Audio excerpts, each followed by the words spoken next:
Seja muito bem-vindo ao nosso sétimo encontro. Esse é a nossa sétima aula de subsídios da Escola Bíblica da Editora Kalel. Nós estamos nessa caminhada muito especial de oração, aprendendo a orar com os heróis da Bíblia. E nesse sétimo encontro, nessa sétima lição, nós iremos mergulhar na vida de um homem muito emblemático nas Escrituras, sobretudo no período dos reis, que é o rei Josafá. Aqui, você que está nos acompanhando, usando a sua lição aí, a sétima lição, oração pública, a oração de Josafá, do rei Josafá. Essa lição é uma lição muito importante porque nos leva a refletir sobre o papel da oração, o papel dessa disciplina espiritual nos nossos atos públicos, nas nossas congregações, na nossa liturgia. Então, tenho certeza que vai ser muito útil tanto para a sua aula, quanto para os irmãos que participam, para esses alunos, para eles entenderem a importância da oração em todos os níveis, né? A gente não pode resumir a oração só a um momento particular ou somente a um momento público. A oração ela é parte do respirar, é o respirar da alma de todo cristão. Por isso, eu tenho certeza que essa lição irá agregar muito na vida dos irmãos, tanto na sua como professor, quanto nos irmãos da Escola Bíblica. Como sempre, comece a sua aula lendo o texto-chave. O texto-chave aqui, obviamente, é uma parcela do relato da história de Josafá, né? Está lá no segundo livro das Crônicas, no capítulo 20, o verso 17, que diz assim, ó: Nessa batalha não tereis que pelejar, postai-vos, fica parado e vede a salvação do Senhor para convosco. Ó Judá e Jerusalém, não temais, nem vos assusteis. Amanhã saireis ao encontro, porque o Senhor será convosco. Apresente o texto-chave, leia como um abre-alas da sua aula e depois, de praxe, incentive os alunos da sua sala a participar, a consumirem, a fazer uso da sabedoria diária. É uma porção, uma pílula das Escrituras que esses irmãos vão, todos os dias, durante aquela semana que antecede a aula, preparar o seu coração para o dia da aula, eles estarem mais entrosados com o tema, mais familiarizados com o tema. Então, incentive ali e lembre-se sempre da dica que eu dou. Crie um grupo no WhatsApp, crie uma corrente no seu WhatsApp, mande diariamente, faça uma live no seu Instagram, faça uma live no seu YouTube, enfim. Mas todos os dias pegue o texto sugerido e aplique junto às pessoas que participam da sua aula, que eu tenho certeza que vai crescer muito o entrosamento desses irmãos, o conhecimento desses irmãos e, consequentemente, a absorção do conteúdo desses irmãos. O objetivo dessa lição é muito claro e direto, que é o seguinte, ó: o testemunho público é extremamente importante. Como cristãos, precisamos saber o valor de orar e conduzir as pessoas que estão ao nosso redor a orar também. Queridos, a introdução dessa lição faz um breve resumo do que foi a vida de Josafá, né? Ela faz uma introdução do que é o segundo livro das Crônicas, com a abertura ali do capítulo 20, e depois a gente já passa direto para o primeiro tópico. O primeiro tópico é os primeiros reinados após a divisão dos filhos de Jacó. Essa percepção, essa abordagem histórica, ela é muito importante porque nós precisamos situar os nossos alunos, todo o background, tudo que gira em torno, tudo que aconteceu até aquele momento. Você já assistiu, por exemplo, uma série. Você já assistiu uma série, toda série, todo capítulo de uma série, ela começa com uma retrospectiva do que foi visto até aquele momento. E esse primeiro tópico, ele tem como essa intenção, fazer uma retrospectiva do que aconteceu até o ponto que a gente vai observar, que é o reinado do rei Josafá, sobretudo a sua oração, registrado no segundo livro das Crônicas, no capítulo 20. Primeira coisa, aqui é apresentado quem foi Josafá. Josafá foi o quarto rei de Judá. Lembrando que Judá é a parte diz respeito à parte de Israel, que depois da divisão você tem 2 tribos ao sul, 10 tribos ao norte, Judá e Benjamim juntos ao sul, e as outras demais tribos se mantiveram como Israel ao norte. Essa divisão é muito importante porque é o mesmo povo, os filhos de Jacó, que tiveram uma cisão após o reinado de Salomão com o seu filho Roboão. O primeiro grande acontecimento após a morte de Salomão foi essa má administração do rei Roboão, que culminou nesse rompimento das tribos do norte e essa separação da tribo entre Judá e Israel. Isso é muito importante, por quê? Porque nós temos aqui, apesar de a Bíblia não distinguir essencialmente, a Bíblia relata a história do norte e do sul, mas nós temos um enfoque especial no sul. Por quê? Porque o sul foi aquela parcela que menos se contaminou, né? Você tem alguns períodos de contaminação, mas não é algo tão endêmico, tão pujante, tão cultural como foi no norte. O norte, ele se miscigenou absurdamente com todos os povos que estavam ao redor. Você tinha ali diversos povos maiores, povos menores, que praticavam todo tipo de sorte de paganismo, e eles entraram forte, com intensidade no Reino do Norte, tanto que a gente tem, por exemplo, exemplos clássicos como de Jezabel e Acabe. Acabe era o rei do norte, Jezabel não era de um povo estrangeiro que casou com Acabe e introduziu com muita intensidade todo tipo de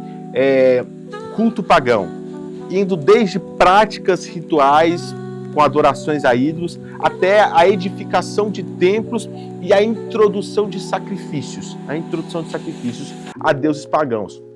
Então, a gente tem aí algo muito importante de ser observado para começar a entender o que foi Josafá, o que foi esse período, esse momento, essa parcela da sua oração. Lembrando sempre, professor, que nós temos aqui essa seção em amarelo. O que é essa seção em amarelo? É o suporte do professor. Você pode estar, exclusivo da lição de professor, você pode estar observando com ele, né? Observando com seus alunos. Olha só o que essa parte do primeiro subtópico, do primeiro tópico diz. Professor, é muito importante esse panorama para o desenvolvimento da lição. Josafá tomou medidas que foram muito importantes, pois não preocupou-se apenas com Jerusalém. O quarto rei de Judá buscou disciplinar todos os rincões do reino, por entender a necessidade do ensino da lei, não encarando-a apenas como facultativa, mas como mandamento perpétuo de Deus. Passa para o segundo subtópico, que fala sobre as escolhas que quase custaram a vida de Josafá.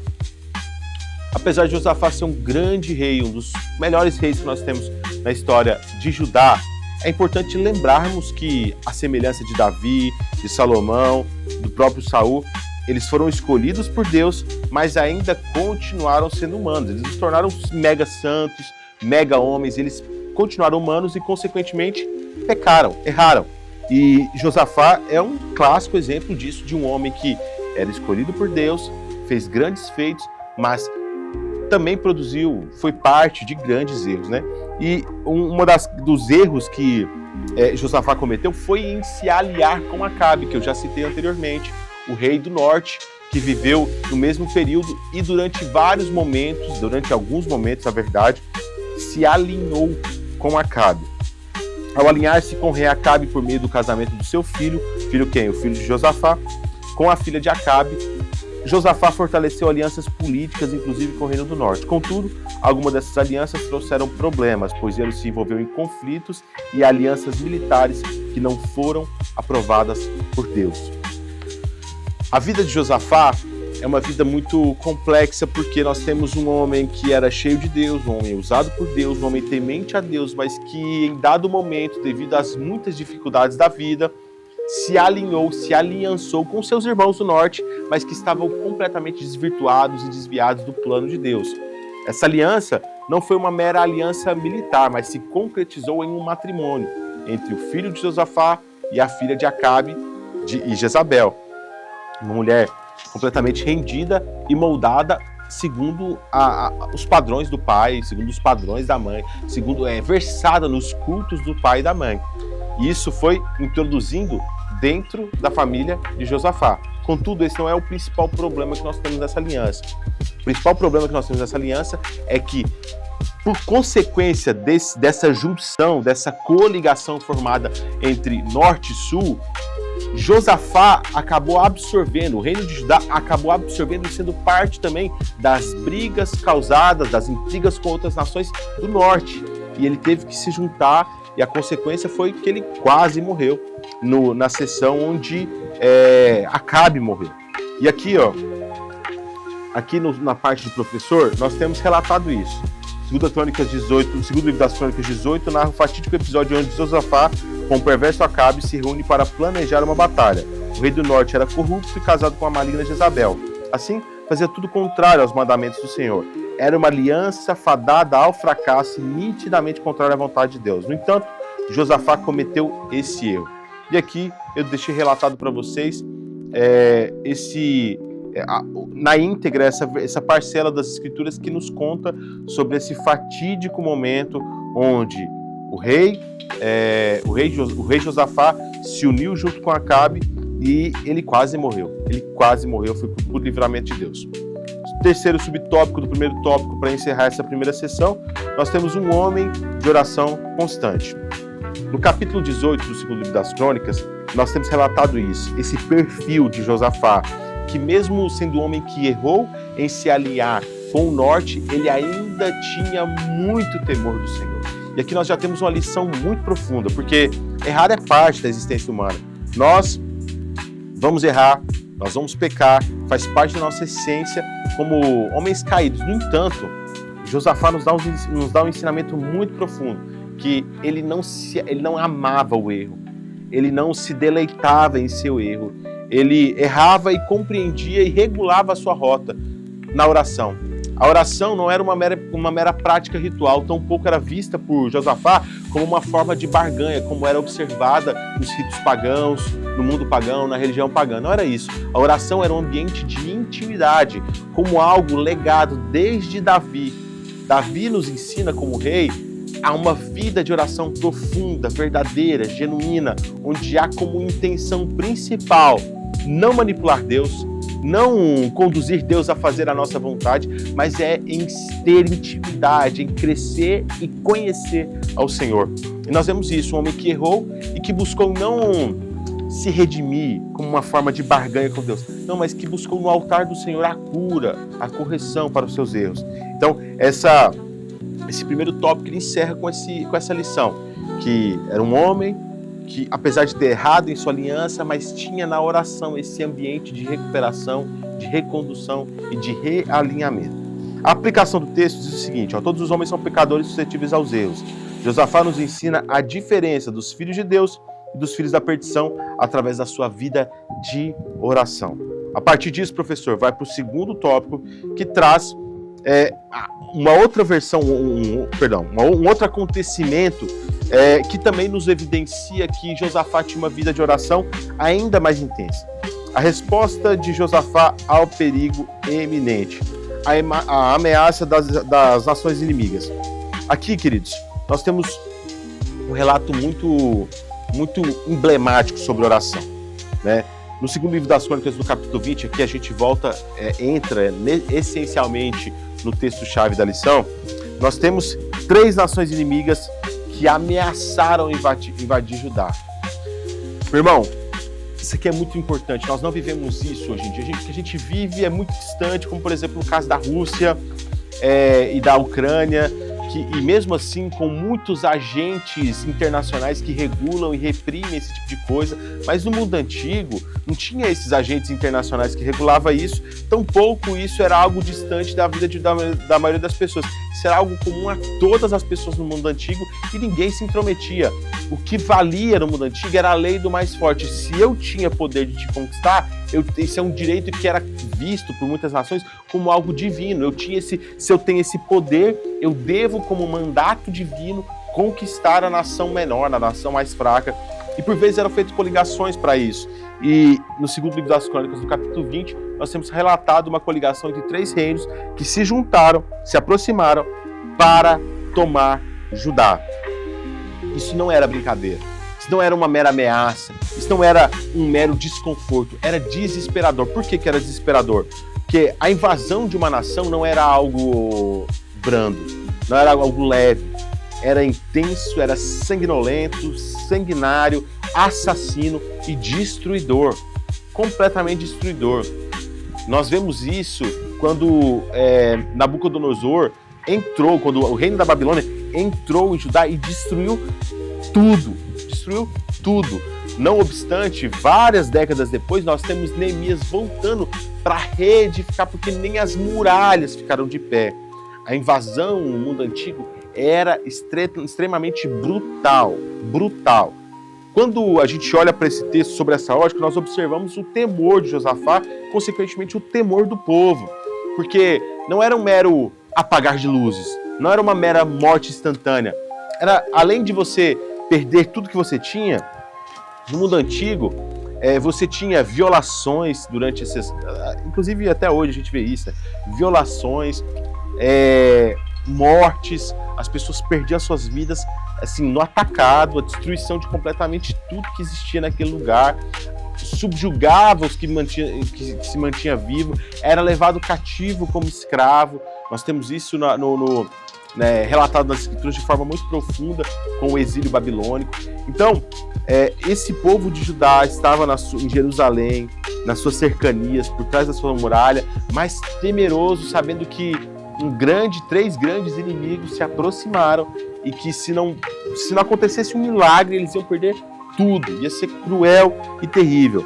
Então, esse primeiro subtópico a gente tem a descrição desse ambiente de temor, esse ambiente ao qual Josafá exerceu a sua vida de oração, um ambiente de temor, de horror, na verdade, não temor, mas um ambiente de muito horror, de terror, de sofrimento, de ansiedade, de dor e acima de tudo, de insegurança, de incerteza sobre o futuro. Então, discorra sobre isso e, a partir disso, vá para o segundo subtópico. Aqui tem uma citação bem legal, que diz o seguinte, que é uma leitura sobre o capítulo, uma interpretação do Martin Seelman sobre o capítulo 20 do segundo livro das Crônicas, diz assim, ó: o capítulo 20 contém uma das histórias mais destacadas, não só de Crônicas, mas de toda a Bíblia. Ele descreve, em primeiro lugar, uma vitória israelita sem igual. Embora, em outras ocasiões, Deus capacite as forças israelitas a serem vitoriosas, aqui o crédito é devido inteiramente a Deus, enquanto o exército é reduzido ao nível de espectadores. Em segundo lugar, ele é o ponto alto do relato das crônicas da monarquia dividida. Até a fé e confiança de Israel e as ações de Deus em favor de Israel são apresentadas em termos particularmente intensos. Mesmo os triunfos de outros reis tornam-se insignificantes em comparação com o que é alcançado aqui. E em terceiro lugar, o capítulo cria a impressão de uma trama literária e teológica exuberante, pela maneira como os temas são entrelaçados. Embora focalize na ação vitoriosa de Deus, isso está intimamente unido a outros temas, como a oração, o culto, a profecia, o templo e os seus funcionários. Além de tudo, nós temos a Assembleia do Povo e a natureza de Deus em relação com as nações. Olha só, professor, quanto é impactante a gente ver o segundo livro das Crônicas, no capítulo 20, a oração de Josafá. Nós temos diversas passagens da Bíblia onde Deus capacita homens, enche homens, sobretudo, por exemplo, no livro dos Juízes. Nós temos ali o Espírito de Deus tomando homens e esses homens se tornaram grandes homens, valentes, fortes, com uma força sobre-humana. No entanto, a grande beleza que nós temos aqui é que é o próprio Deus que vence a batalha literalmente, nos outros também, mas aqui não tem absolutamente nenhuma ação ou interferência, participação humana, é somente Deus em seu poder, em seu plano eterno, cuidando do seu povo. Então, um dos pontos mais altos desse livro é esse entrelaçar, essa relação, essa pedagogia que nos mostra que a oração, ela se executada segundo os planos de Deus, ela nos leva a entrelaçar, a entremear a nossa vida com a vontade de Deus, os nossos planos com os planos de Deus. Então, por isso que é muito importante a gente entender que a vida de oração é sim para todos os momentos de dificuldade, momentos de alegria, momentos de tristeza, momentos de insegurança, momentos onde está tudo normal. A oração, ela precisa ser um hábito constante, diário, disciplinado. Por quê? Porque a nossa oração nos conduz a alinharmos a nossa vontade à vontade de Deus. Sem a oração, nós não somos capazes de alinhar a nossa vontade à vontade de Deus. Pensa só na vida de Josafá. Nós temos 3 reis valentes, poderosos, à beira de Jerusalém, pronto para tomar tudo. O desespero, a ação. Se Josafá não fosse um homem de oração, talvez ele teria tomado uma atitude precipitada, organizado o seu exército e tentado guerrear contra aquelas 3 nações e ser destruído, morrer nessa batalha. Uma batalha que era perdida, mas que em momentos de desespero pode nos conduzir a achar que vai dar certo.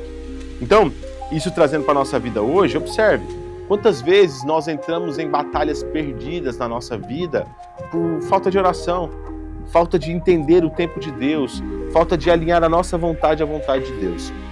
A partir disso, professor, vá para o terceiro tópico, que fala o seguinte: a oração deve ser praticada e incentivada. Josafá, ele não só foi um homem de oração, ele transformou o seu medo em motivo, em combustível para a oração. Isso aqui é fantástico. Muitas pessoas, diante do medo, elas paralisam. Diante do medo, elas murmuram. Diante das dificuldades da vida, elas se entregam à dor, ao sofrimento, a um niilismo, a um vazio. Josafá nos ensina algo muito importante. Só existe um remédio para os momentos de crise, que é a oração.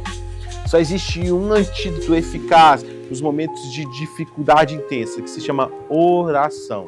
Nós precisamos, diante da oração, não nos entregar ao horror, ao vazio, à desesperança, não. Nós precisamos nos entregar intensamente, incessantemente a uma vida de oração.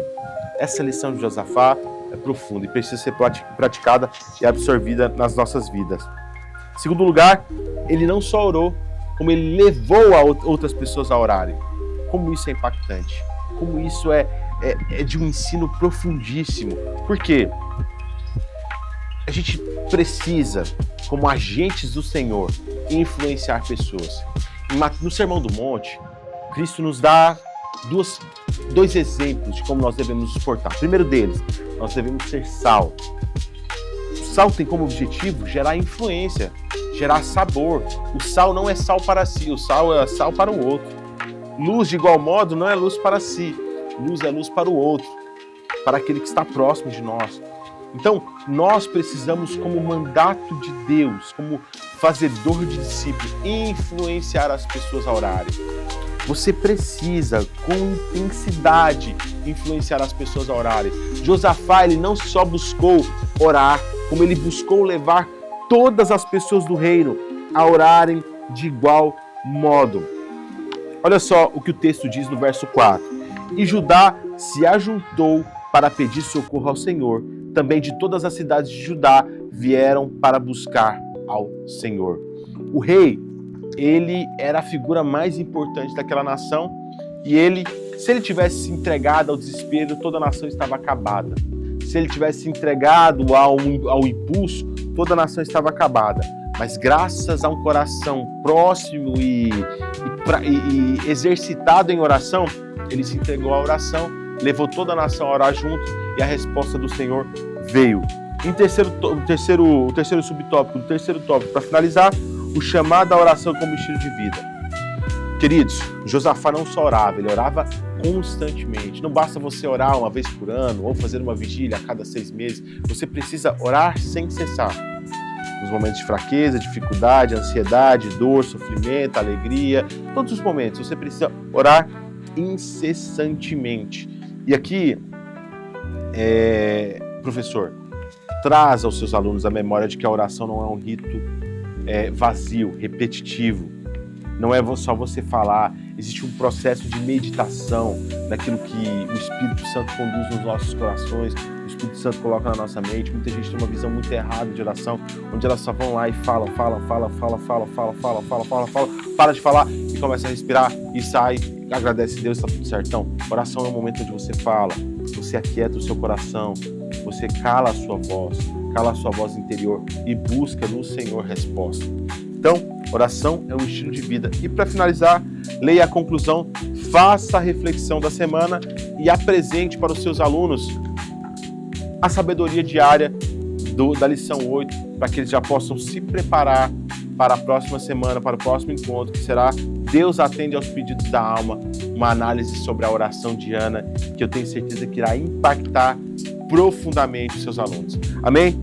Professor, eu quero agradecer você por ter ficado até o final, quero te incentivar também, nos ajudar a divulgar esse material. Entre no nosso site, divulgue no seu Instagram, Você que é professor e tem na sua sala lá, tem um encontro semanal, teu encontro na terça, na quarta, quinta, sexta, sábado, domingo, no domingo, enfim, o dia da semana que for, eu quero te fazer um pedido. Tire uma foto da tua turma, coloca lá no Instagram e marque o nosso Instagram. Nós iremos estar repostando todos aqueles que nos marcarem. Que Deus abençoe a sua vida.